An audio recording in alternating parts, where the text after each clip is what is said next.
Olá! Vacinação é um direito, mas também um dever. O Justiça em Questão de hoje fala sobre a importância do procedimento para a saúde do cidadão e para a saúde pública. O alistamento militar é obrigatório para os brasileiros que completam 18 anos. Entenda quais são as sanções sofridas por quem não se apresenta na junta militar. Um sistema de dados que revela o perfil da população carcerária brasileira. Conheça o Banco Nacional de Monitoramento de Prisões. A Constituição Federal completa 30 anos em vigor. Nesta edição, o JQ fala sobre uma grande conquista proporcionada pelo texto constitucional, o direito de greve. E mais, conheça decisões judiciais de destaque no Estado e termos jurídicos para entender melhor seus direitos e deveres. Fique com a gente, nossa edição começa agora.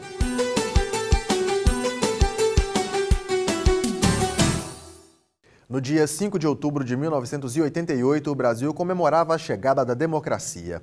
Após 21 anos de regime militar, a sociedade recebia uma nova Constituição que assegurava a liberdade de pensamento e garantia direitos fundamentais.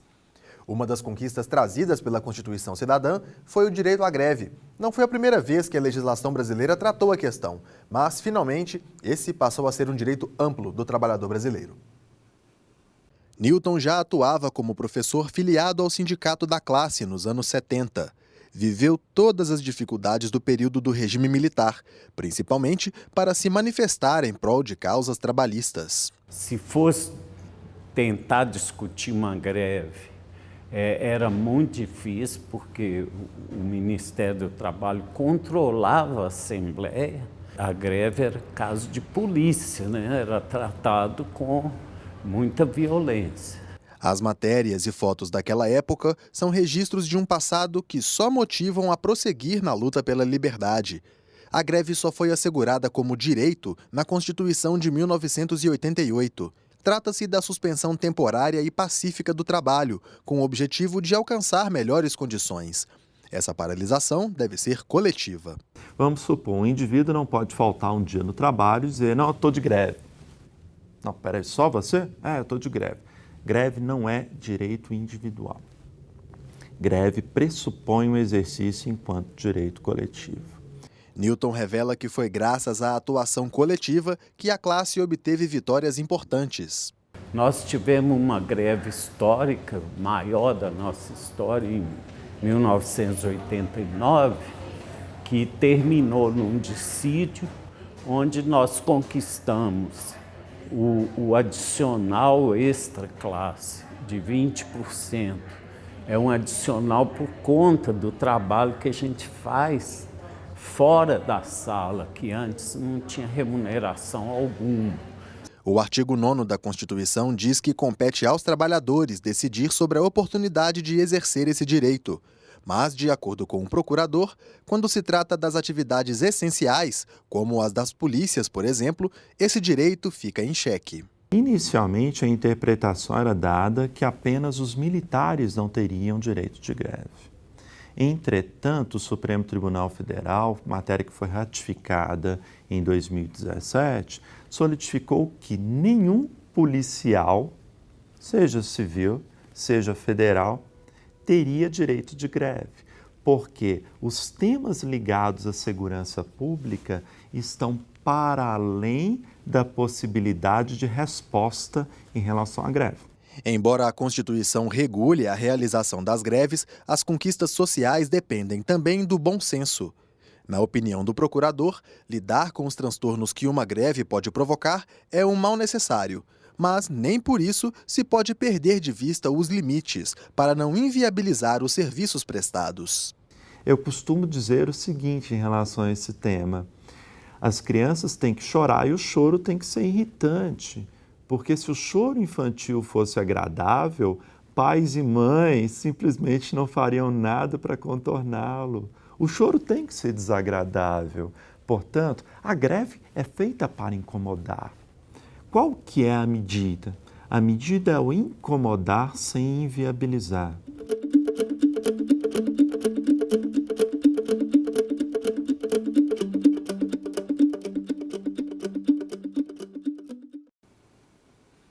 Você já ouviu falar em crime culposo? Sabe o que significa?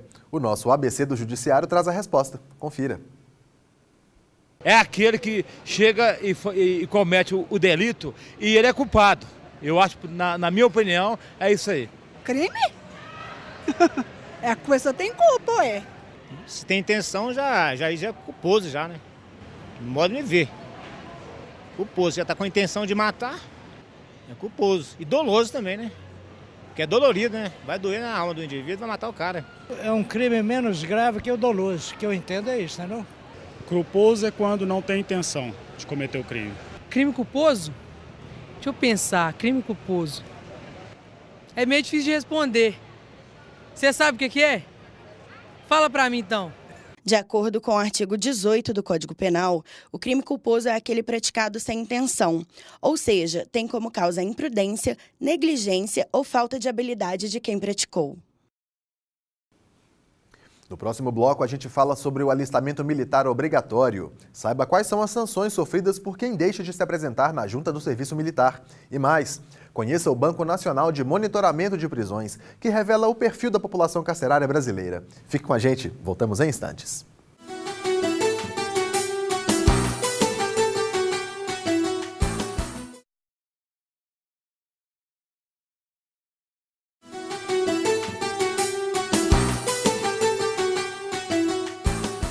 Estamos de volta com o Justiça em Questão, programa do Tribunal de Justiça de Minas Gerais. Todo jovem brasileiro do sexo masculino é obrigado a comparecer ao alistamento militar. A inscrição deve ser realizada no período de 1º de janeiro ao último dia útil do mês de junho do ano em que o cidadão completa 18 anos. Para se alistar, o jovem pode comparecer à junta de serviço militar mais próxima da sua residência ou acessar o site do Exército. Quem não comparece ao alistamento obrigatório fica em débito com o serviço militar. Pode ser obrigado a pagar multa e impedido de usufruir de diversos serviços públicos. Confira na entrevista. Major, o que pode acontecer com um jovem que não está em dia com as suas obrigações militares por não ter feito o alistamento? Além do pagamento de uma multa, ele ficará com diversos impedimentos. Não poderá obter passaporte junto à Polícia Federal, tomar posse em cargo público, realizar matrícula em qualquer estabelecimento de ensino, obter uma carteira profissional e outros impedimentos, deixando assim de exercer a sua cidadania de forma plena. E se o jovem perdeu esse prazo, o que pode ser feito? Todos os municípios do estado de Minas Gerais possuem uma junta de serviço militar com pessoal capacitado para regularizar essa situação desse jovem que perdeu o prazo. Bastando que ele se dirija à junta de seu município, de posse da sua identidade e CPF. E como que deve ser feito o alistamento dos jovens que moram fora do Brasil? O brasileiro residente no exterior deverá se dirigir à repartição consular mais próxima de onde reside, a fim de que possa ser feito o seu alistamento. Nos Estados Unidos, Japão, Portugal e Alemanha, já existe a modalidade online. Ele pode fazer o seu alistamento de forma online por meio do site www.alistamento.eb.mil.br, o mesmo site utilizado pelos brasileiros que residem aqui no Brasil. E existe alguma situação em que o alistamento possa ser adiado? Realmente o alistamento é obrigatório, né? Não existe situação em que ele possa ser adiado. No entanto, é possível, caso uma extrema gravidade, um problema de saúde grave, ele possa ser feito por procuração, o mesmo que não possa ser feito por procuração, que um familiar mais próximo leve a documentação desse jovem com o atestado médico até a junta de serviço militar para que possa ser feito o seu alistamento sem problema algum. Uma ferramenta digital que cria um censo da população carcerária brasileira e cataloga em um banco de dados dinâmico cada movimentação do processo de um preso no país. Essa é a proposta do Banco Nacional de Monitoramento de Prisões, idealizado pelo Conselho Nacional de Justiça. Os dados sobre a população mineira foram entregues em tempo recorde, graças ao empenho de magistrados e servidores que trabalharam de domingo a domingo. Conheça os resultados. Idealizado pelo Conselho Nacional de Justiça, o Banco Nacional de Mandados de Prisão, BNMP 2.0, é uma base de dados que abriga informações sobre todos os mandados de prisão expedidos no país. Esse banco, ele vai permitir a qualquer pessoa a saber onde encontram-se as pessoas acauteladas, quem está preso, por qual processo, há quanto tempo. O sistema permite controlar o cumprimento das ordens de prisão e também de soltura.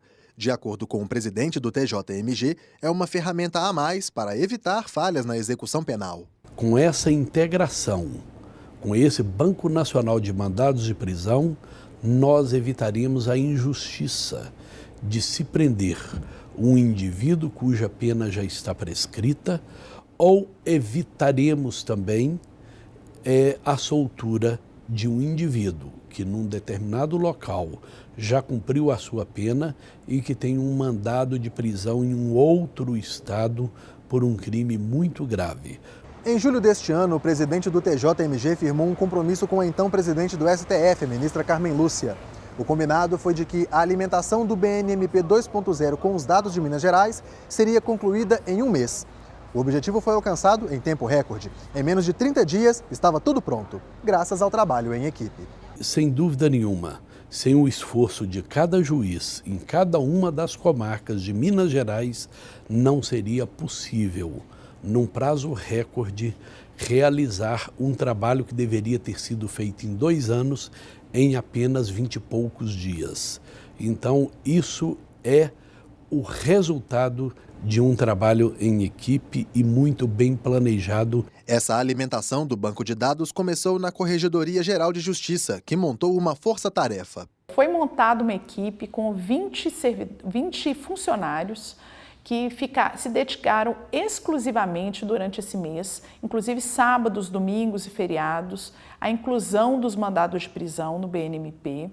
Essa equipe também forneceu o suporte para todo o Estado, né, através do e-mail, de ligações telefônicas, orientando os juízes e servidores na inclusão desses mandados de prisão. Nós ligamos, né, efetivamente para juízes de todo o Estado de Minas Gerais para que eles fizessem a priorização do BNMP dentro das suas rotinas. Eles priorizaram. E agora, os dados sobre os mais de 61 mil presos em Minas podem ser consultados em qualquer lugar do país. De acordo com a juíza, essas informações mostram, inclusive, um perfil dos encarcerados. O BNMP demonstra que mais de 51% das pessoas que se encontram encarceradas hoje se devem ao tráfico de drogas e ao roubo. A terceira causa seria o homicídio, 11%.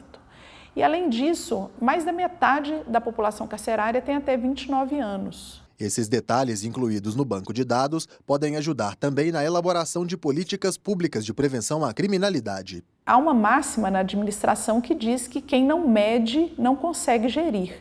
Então, antes, o país não sabia exatamente quantos presos havia em cada estado e nem o histórico unificado desses presos. E com essas informações vai ser possível uma melhor gestão das vagas, saber qual é o déficit, né, de vagas existentes em cada estado, pensar também em políticas para prevenir os crimes que mais levam pessoas à prisão, no caso o tráfico de drogas, em seguida o roubo, o homicídio.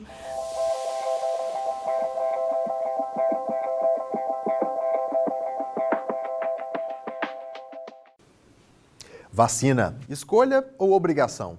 O assunto divide opiniões e é o tema da reportagem que você confere no próximo bloco. A gente volta depois dos comerciais.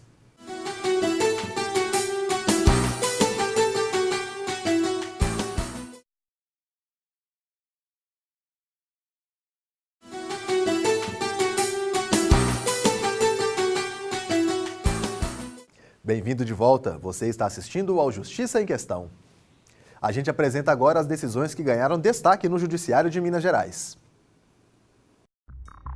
A 16ª Câmara Cível do Tribunal de Justiça de Minas Gerais condenou a Decolar.com a indenizar 2 consumidores em R$ 6.000 por danos morais. Eles cancelaram as passagens no prazo legal por motivos pessoais, mas a empresa demorou a restituir o valor integral. Os desembargadores mantiveram a sentença da comarca de Cambuí, entendendo que a atitude da empresa causou, além de perda do tempo dos clientes, sentimentos que ultrapassam o mero aborrecimento. O juiz Geraldo Davi Camargo concedeu no último dia 19 de setembro uma liminar determinando que o Facebook exclua do Instagram um perfil criado para divulgar acusações de estelionato contra um jovem estudante de engenharia. O jovem descobriu, em setembro de 2017, que o referido perfil havia sido criado com a sigla Serviço de Atendimento ao Consumidor, acrescido do sobrenome dele com acusações contra a sua conduta social e pessoal. A construtora Tenda terá que indenizar um casal por danos morais em R$20 mil e também arcar com os valores referentes aos aluguéis que o casal teve que pagar devido à demora na entrega do imóvel. A decisão é da 14ª Câmara Civil do Tribunal de Justiça de Minas Gerais, que modificou a sentença do juiz de primeira instância. Em 1973, foi instituído o Programa Nacional de Imunização no Brasil. De lá para cá, diversas vacinas foram incluídas no calendário para proteger a população de todas as faixas etárias. No entanto, apesar de ser um direito, muitas pessoas deixam de usufruir dele por falta de atenção ou por resistência. Confira na reportagem de Silvana Monteiro. Essa é a Clara, minha primeira filha. E hoje a gente está cumprindo mais um mês aí de programação para vacinação, é super importante. Contribuir para, primeiro, saúde, né, dela e assim contribuir também com a população de não contaminar, né, as outras crianças, as outras pessoas pelo contato, enfim, ainda mais agora que está surgindo outro surto de doenças que já tinham sido erradicadas e agora voltando, enfim, a gente fica bem preocupado. E acho super importante a gente seguir esse calendário da vacinação e por isso que eu estou aqui hoje. A Ana Paula está fazendo a parte dela em relação aos cuidados com a filha. Vacinada, a menina estará protegida de diversas doenças. Mas para criança especificamente, a gente tem 19 vacinas, né, de forma gratuita e na unidade de saúde mais próxima da residência do indivíduo. Então a gente não tem muita desculpa para não vacinar. Né? A gente vê que várias doenças elas foram controladas, foram eliminadas e foram até mesmo erradicadas em função de vacina. Né? A gente pode até falar que a longevidade da população brasileira ela aumentou também em função de vacinas. Do nascimento à velhice, vacinar-se é um direito, mas, sobretudo, um dever, pois a saúde de um pode influenciar na de milhares de pessoas. O objetivo do cronograma de vacinação do Sistema Único de Saúde é exatamente a imunização de grupo, popularmente conhecida como efeito rebanho. Na rede pública, quando a gente introduz uma vacina, a gente está muito mais preocupado com uma coletividade. Ou seja, se eu estou numa escola, né, onde eu tenho várias crianças, e aí o número de crianças vacinado é muito grande, então eu consigo impedir com que a doença ela chegue até aquela localidade. A partir do momento que eu tenho muitas crianças não vacinadas frequentando aquela escola, então eu estou colocando em risco não só a sua, né, a saúde do indivíduo, mas também em risco a saúde da coletividade. A prevenção por meio de vacinas é parte de uma garantia legal do direito à saúde, definido no artigo 196 da Constituição Federal. A lei estabelece a prevenção, a proteção e a recuperação da saúde. No entanto, no caso da imunização, efetivar essas normas depende também do empenho de toda a sociedade. A Lei Orgânica da Saúde, né, que é a Lei 8.080 de 1990, ela no seu artigo 2º, parágrafo 2º, o que ela estabelece de forma muito clara? Que o dever do Estado de cuidar da saúde não exclui, e o termo é esse, não exclui, a obrigação também de preocupar com a saúde da própria pessoa, da família, da sociedade e inclusive das empresas. As notícias falsas divulgadas em redes sociais têm dificultado o cumprimento das metas propostas pelo Ministério da Saúde. Caso tenha alguma dúvida, o cidadão deve procurar um profissional no posto de saúde da família, da localidade em que reside, ou pesquisar o site Portal oms.saude.gov.br. Essa médica destaca que as vacinas oferecidas no Brasil são recomendadas e têm a segurança garantida pela Organização Mundial de Saúde e pela Agência Nacional de Vigilância Sanitária. É um programa muito completo. Ele é um programa reconhecido mundialmente como um dos melhores do mundo. E os brasileiros deveriam se orgulhar muito disso e deveriam confiar muito mais no Programa Nacional de Imunização, é o PNI, porque a eficácia da vacina ela depende muito do número de doses que a pessoa tomou, então ela tem que seguir aquela recomendação do fabricante, dos estudos que foram feitos. Então a eficácia é baseada em estudos longos, prolongados, com um número grande de pessoas. Então as pessoas precisam ainda se conscientizar que vacina é para todos e que a eficácia da vacina depende de um esquema completo e que muitas vezes esses esquemas podem mudar. Ainda na infância e adolescência, a vacinação é um dever dos responsáveis pela criança. É possível que os pais sejam punidos se ficar comprovada a negligência em relação à saúde dos filhos. Que no caso dos menores, o próprio Estatuto da Criança e do Adolescente, se eu não me engano, seu artigo 14, parágrafo 1º, ela já estabelece também que a vacinação é obrigatória para os menores. E essa é uma responsabilidade imputada aos pais ou ao representante legal. Então, diante dessa obrigatoriedade, a recusa dos pais de querer levar um filho à vacinação, ele pode se transformar numa obrigatoriedade até chamando o próprio Poder Judiciário para que essa vacinação ocorra. Muitas vezes, o cidadão pode ser obrigado a tomar uma vacina para fazer uma viagem, para atuar em um determinado tipo de trabalho e até em razão de um imprevisto. O Samuel tem um cartão bem completo. Apesar de toda a atenção, por causa de um acidente, ele descobriu que deveria tomar uma dose específica. Em casa eu tive um acidente, né? Eu tive um corte bem profundo e como a minha vacina de tétano estava atrasada, eu vim aqui para o posto para colocar a minha vacina de tétano em dia, né? Que é muito importante. Busque informações e fique de olho no calendário e nas campanhas. Além das doses oferecidas nos postos de saúde, é possível encontrar outras opções em clínicas especializadas. O ideal é escolher um lugar seguro e reconhecido para receber as vacinas. As vacinas das clínicas privadas entram como um reforço ao Programa Nacional de Imunização. Então, aquelas pessoas que não estão contempladas dentro do Programa Nacional de Imunização, elas podem e devem se vacinar nas clínicas privadas. Algumas vacinas das clínicas privadas também são um pouco diferentes da do governo, com o objetivo, às vezes, diminuir o número de aplicações, né? As mães não gostam de aplicar, às vezes, 2 injeções, 3 injeções do bebê no mesmo dia. Então, existem vacinas pentavalente, hexavalente, algumas vacinas que causam menos reações locais, disponíveis nas clínicas privadas.